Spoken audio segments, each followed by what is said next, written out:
Good evening. This is Akashvani and I am Abhishek Mukhopadhyay with the news at 9.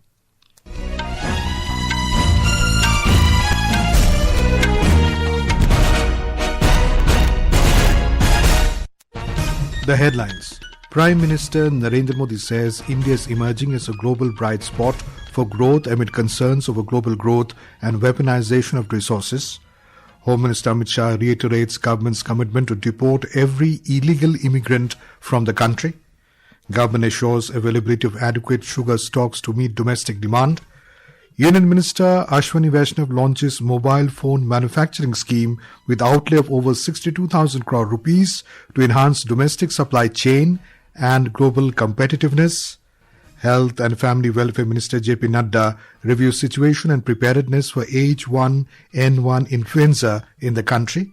And in Hockey World Cup, Indian women's team to take on the Netherlands in the second pool phase match.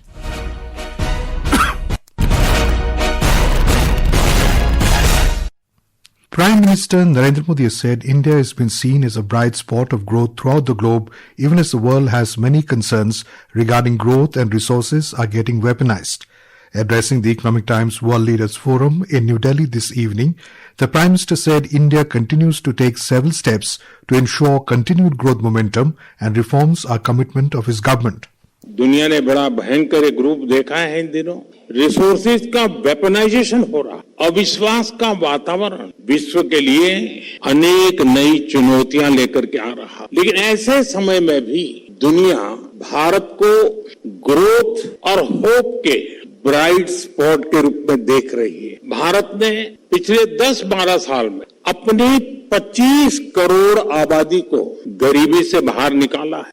The Prime Minister said India has moved away from production-linked punishment model during earlier governments to production-linked incentives now. He alleged it was a policy of earlier regimes to keep people in scarcity so that they beg before the government for even basic needs. Mr. Modi said license Raj of earlier governments was used to increase unemployment while his government's production-linked incentive model creating opportunities. We now go over live to the Prime Minister's address. साथियों, politics में अक्सर वही फैसले headlines बनते हैं जिनका असर आज दिखाई दे, यानी उसकी उम्र 24 घंटे हो। पहले की सरकारों ने इलेक्शन सामने देखकर भी घोषणा करने का फॉर्मूला अपनाया, लेकिन ऐसी घोषणाओं से देश नहीं बदला।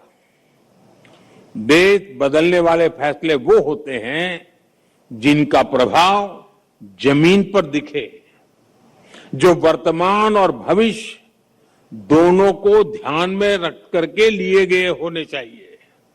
साथियों, पीएम कुसुम योजना और पीएम सूर्यघर मुफ्त बिजली योजना इसका बहुत बड़ा यूनिक एग्जाम्पल है। कुसुम योजना से किसानों को बिजली की चिंता से मुक्ति मिली है और सूर्यघर योजना से मिडिल क्लास को बहुत फायदा हुआ है। साथियों, मैं ये जानता हूं कि अगर मैंने ये अनाउंस कर दिया होता कि आज से लाखों लाख परिवारों के लिए बिजली मुफ्त है, तो सारा मीडिया, सारी स्क्रीन्स, सारे न्यूज़पेपर्स बड़ी बड़ी हेडलाइन बनाकर के खबर दे देते कि मोदी जी ने आज अनाउंस कर दिया है।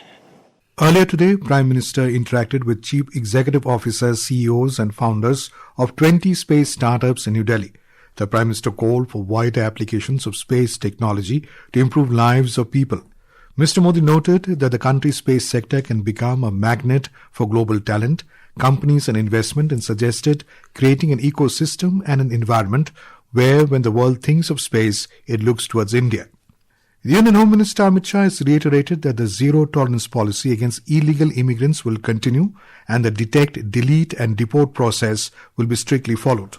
He said the government's commitment to deport every illegal immigrant from the country is utmost priority, adding that demographic change will be strictly stopped.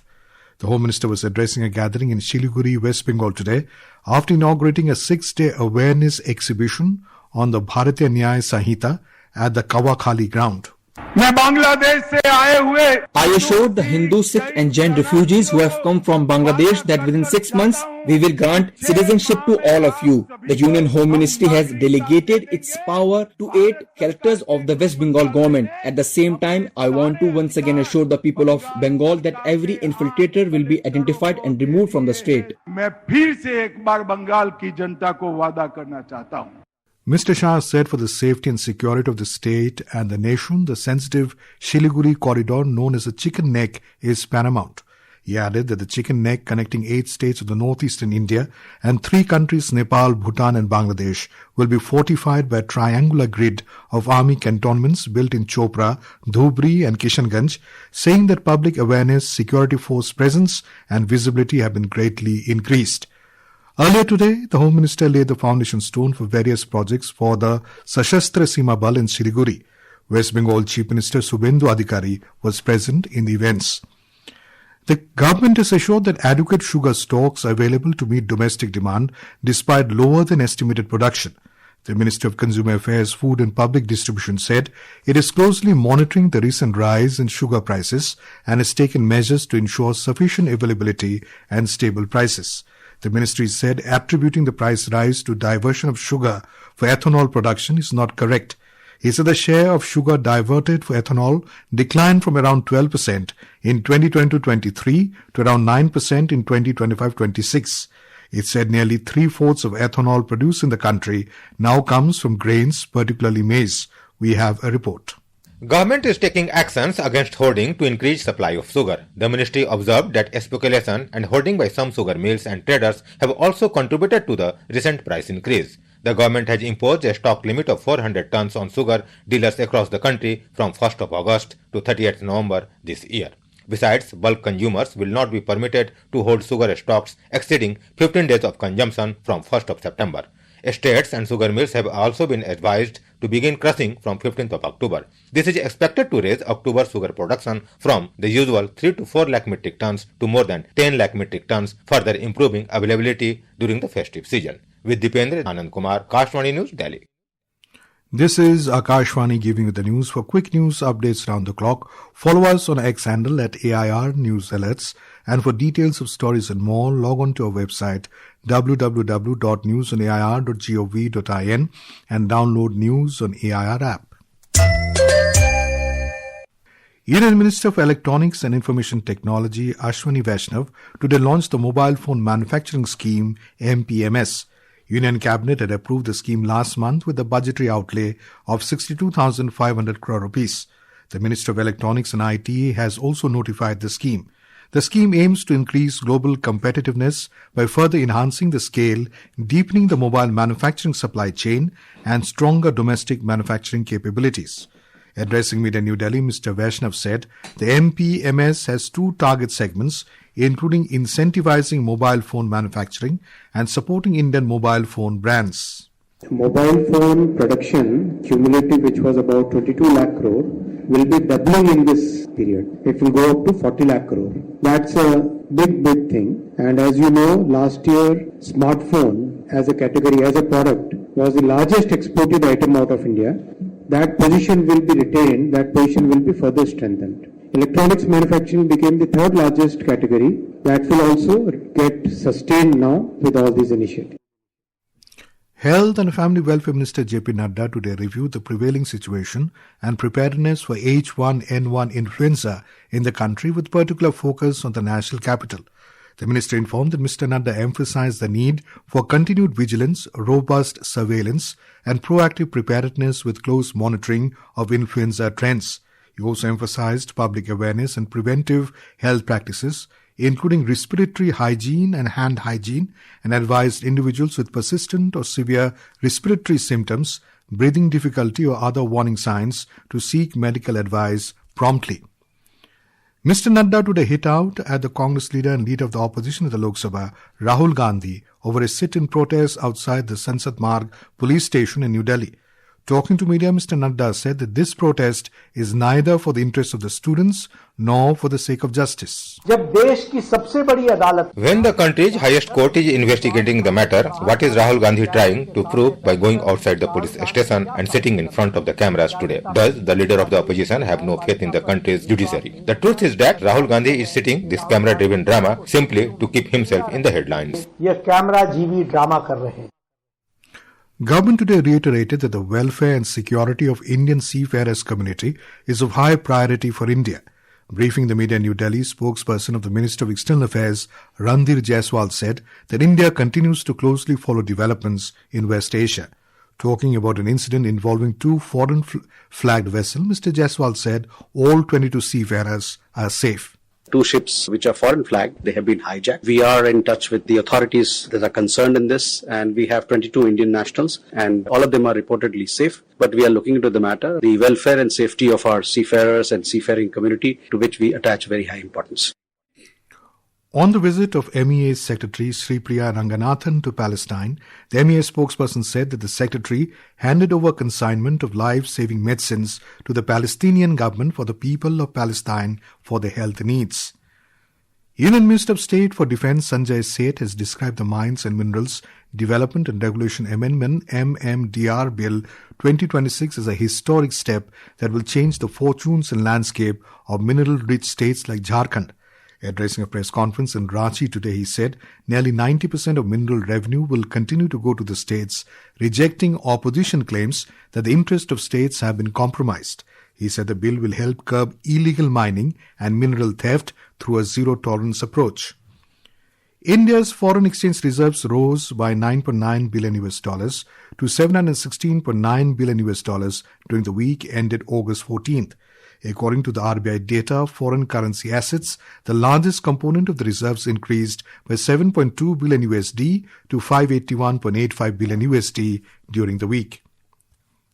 Petroleum and Natural Gas Minister Hardeep Singh Puri has said that India and the Mauritius are set to expand their energy partnership beyond conventional petroleum products to clean and sustainable fuels. Mr. Puri was speaking on the occasion of the signing of a landmark government-to-government Memorandum of Understanding MOU on cooperation in the oil and gas sector. The MOU aims to strengthen cooperation between the two countries in the oil and gas sector.